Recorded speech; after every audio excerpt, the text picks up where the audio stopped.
Good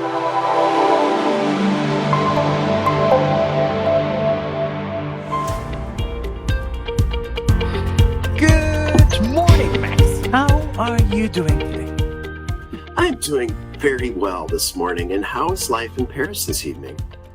It's very good. And my story today is not going to have anything to do with Paris. I'm sorry to tell you.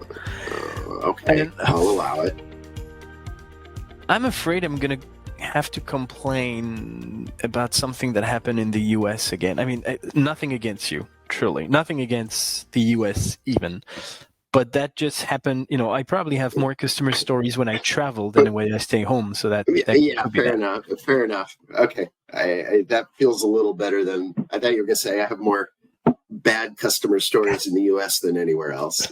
No, trust me. I mean, proportionally, I think I definitely have more than a fair share of bad stories in France. The story I'm about to tell you is about something that used, at least in my opinion, I'm no expert, but that used to be better, and that the company has tried to improve and got things worse moving forward. And there's just something missing. So, and there are two parts to this story because I engaged with that company twice over the span of 2 or 3 days. You know what? Let me tell you, because it's very difficult to summarize it. It's a very small company. I'm not going to name them, but you may have heard of them. They help people going from A to B usually in a black car that is not a taxi and that works with an app. Okay. I know you have two. I've heard tell of such things. So you have two big companies in the US, to my knowledge. There are probably a bunch of smaller players, I guess, but you have two big companies. So let's skip it to that. There might be any of those two. And I've been using them for many years across many countries, which probably narrows it down to only one at this point anyway. And here's what happened. So I was in Los Angeles a few weeks ago. In the LAX airport, which, by the way, incredible custom. First time in my life, it took me less than 2 hours at the US custom. Took me literally less than 20 minutes. That was amazing. Nice. Was probably very lucky on that day. I should have played some kind of lottery, I guess, but missed the opportunity. So anyway, I go through it, and the LAX airport is actually gigantic. So you got to take a shuttle bus just to get to wherever you're going to grab taxi and all of this app on-demand carpooling. So I get there, and then I queue, and I don't want taxi, simply because I like to know exactly how much I'm going to spend, and I like the fact that it's already on my credit card. I don't like the bad surprise of, oh, by the way, your credit card is not working. I don't have cash. I don't have alternative. A lot of times what you get is just the cabbie refuses to take it because they get better money with cash. Exactly, and I have better places to sleep than the police station. So anyway, my choice is the airport was nice. Who knows? Maybe. Exactly. Might be surprised. Could be surprised. So I get there and I see tons of people lining up, all of them on their phone. I'm not too sure I understand what's going on, but hey, doesn't matter. So I get on my app and then I push the request. I'm here. I'm going there. Fine. And it's waiting and waiting and waiting. And there are a bunch of cars waiting here, but that's not the taxi lane. There's another taxi lane a little bit further away. And I wait for 5, maybe 10 minutes. And there is a guy on the first car. The driver is just out of his car. He's actually waiting, laying on the front of his car and chit-chatting with other people. And he seems to be very friendly. So I start having a chat with him. He's asking me, wow, it seems you've been waiting for a while. You can't find a driver. Is there anything I can help you do? Maybe I have some tips for you. We chit-chat. And then I ask, but if you don't mind me asking, what on earth are you doing here? Because if you're a taxi driver, you're definitely not in the right lane. If you're just picking someone, that's not where we pick people up. That's really for that specific app. And you say, well, I'm a driver from this app. And I say, but there are like 25 people waiting here to get to get a driver, and you're here and waiting you don't have a customer. And then you say, no, that's the beauty of the algorithm. They've changed it somehow. I've been waiting here half an hour, I see all these people trying to find a cab. They don't find me. I'm trying to find passengers. I can't find them. And apparently the app is now pulling people from 2 miles away. So they are coming all the way to the airport to take the customers that I could have taken, which is an incredibly bad customer experience, because from the driver perspective, he's waiting ages for something that may never happen, knowing that he's a best positioned driver to get those people for obvious reasons.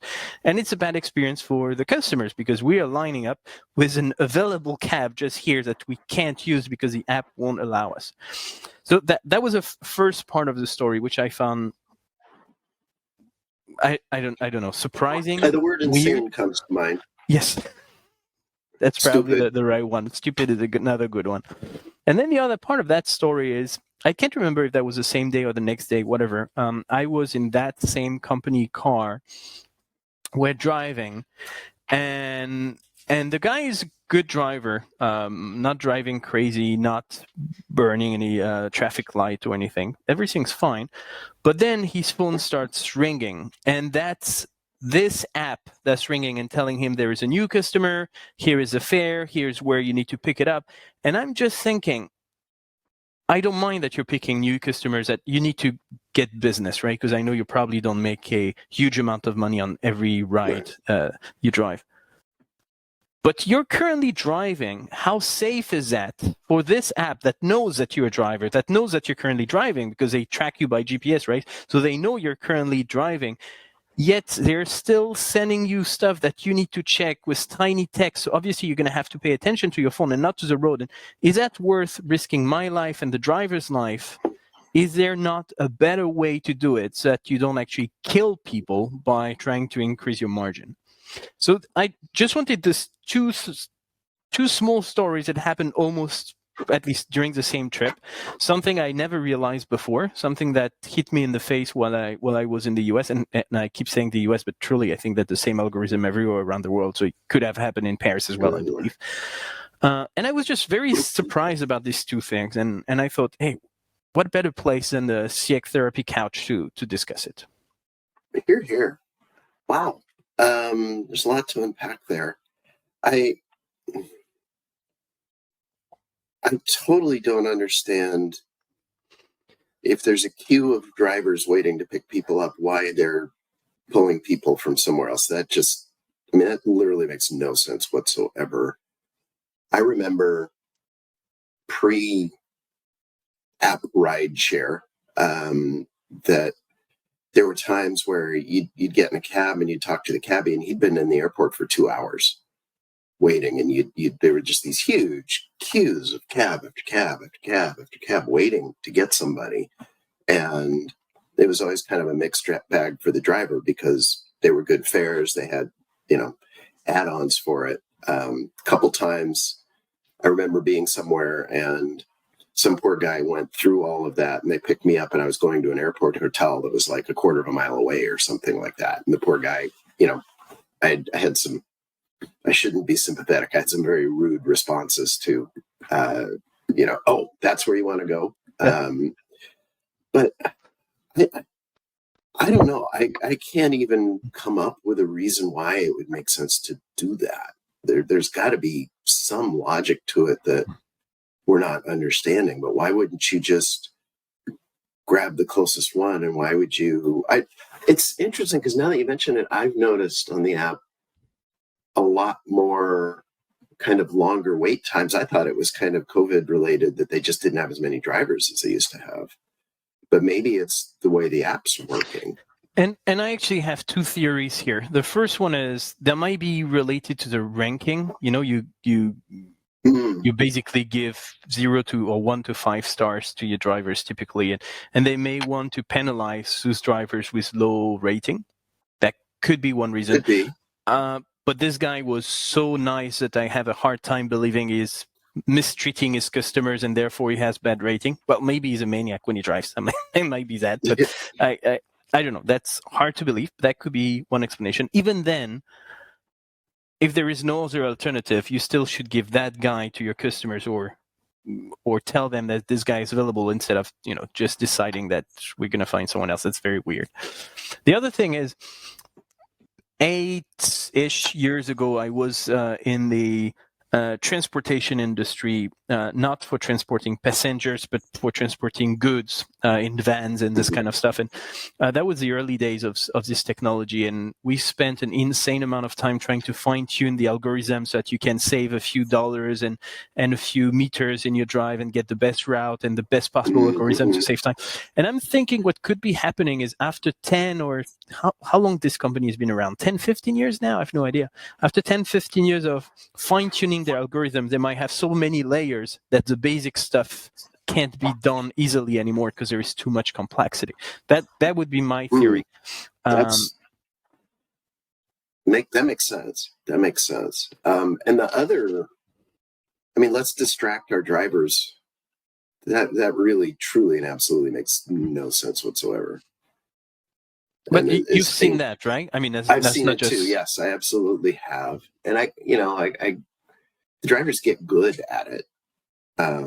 There's ding, ding, blink, but still, I guess, I hate to say it, but that will end up solving itself because at some point somebody will sue them when they die, or their family will sue them when they die because they got in a car crash, and at that point it'll correct itself. But they've got, I don't know, it really doesn't make any sense to do something like that could have that much of an impact on safety. And there could be, because honestly, I didn't double check whether the guy was using the same phone. It could be because I've seen it in the past. I've seen it in Hong Kong. When I lived in Hong Kong, you would have cab drivers with 5, 6, 7 smartphones on their windshield because they would grab different calls from different phones. So it could be that the guy actually had 2 phones and that was not the app. No, I don't think so, because I've seen the app, and because the other thing that happens is a lot of times when I get a car, it says this driver's about to drop somebody off. That means by definition they had to have accepted that. So exactly, very good point. Yeah, no, the app is definitely doing it. So what could they or any other company do slightly better? What would be your recommendation for both stories, I guess? Yeah, so I mean, the first one sounds like it's fix the damn algorithm, right? To go, take it back 2 or 3 releases and get it to where it's knowing who's around. That to me is got to be so urgent, because you're not the only one who's sitting there looking at the cars and going, what's going on? And he's not the only driver going, here I am. Why can't I get somebody? I mean, that's kind of the feeling I have too. I think we should take one step back. Are they even aware of it? And here I'm thinking 3 things. I'm thinking first, you got to test your own product to feel the pain that your customers go through. And with this kind of product, I'm sure pretty much every employee within the company is using the product, if not on a daily basis, on a regular basis, right? Yes. It's not like when you sell B2B where it might be harder to actually take a taste of your own medicine. Here, that's something very much B2C, so I'm guessing they use it. So they should know. Second thing is, they should have statistics telling them that the waiting time is going up and up and that there is something wrong with the algorithm. And third, if that happens in an airport, where airports are probably one of the busiest area where you get the most business, they're actually hurting. It's not just bad for the driver and for the customer. They're hurting their own business here, right? So I'm very surprised they did not realize it and fix it already. That's what I was going to say, is this has got to be a significant hit on the bottom line, and no company like that isn't watching on a very regular basis what the revenue out of airports is looking like. I mean, I'm sure there's somebody who can letter and verse tell you by the minute, by the dollar, how much they make out of LAX, and they're going to notice if suddenly there's 20 minutes of wait tacked on to every interaction. You're right. That's going to cost them a ton of money, and people are going to find other ways after a while. I don't have any elegant insight other than that sure sounds stupid. They ought to not break it. And then on the other one, I guess the other thing is, once once the driver drops you off, then the app's going to pay. That guy's driving anyway. So maybe it's really, other than the fact that now there's a passenger in the car, it really isn't a change to the process, I bet. Those guys are accepting rides while driving. They're not just parked somewhere waiting to get their next call. So that's probably just something where we see it now and we didn't before. And obviously now there's passengers at risk involved. So at some point that could, blow up in their face pretty horribly. But it's really sad to think, but somewhere there's a series of lawyers who looked at the additional revenue at the time and the risk of lawsuit and said, oh no, this is okay. This is a money-making thing to do, which is just kind of grim to think about. Yeah, I agree. And I don't know whose responsibility that is. Is that the driver's responsibility because you should drive safely, whatever the app is telling you to do? Or is it the app's responsibility? You should not try to tempt your drivers into doing something risky because there is more benefit for you. Or is it shared? Or is it customers? Because we accept it. So are we part of the whole plot here?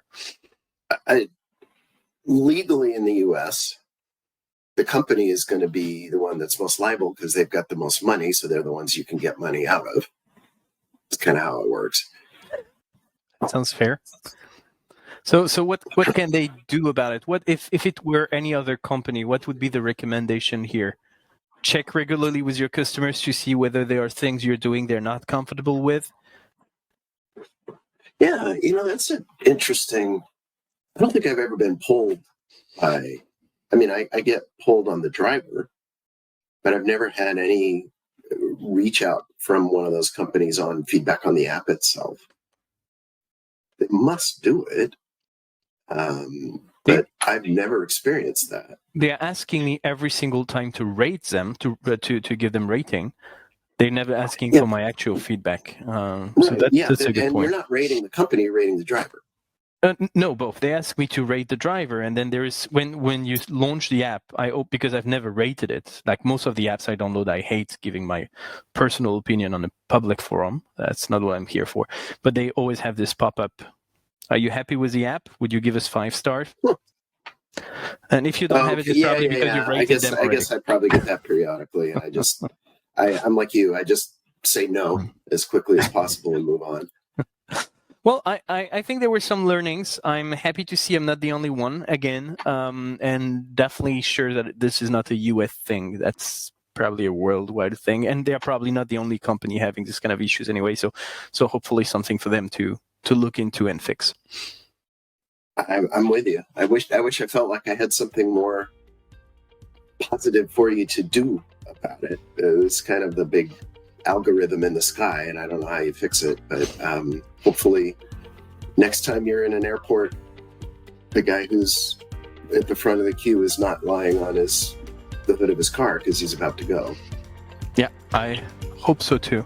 Well, thank you so much for your time, Max. That was very insightful, and I guess next week there will be for you to tell me a story. All right, I will do that. Take care. Excellent. Thanks. Bye, Max. Passenger safe.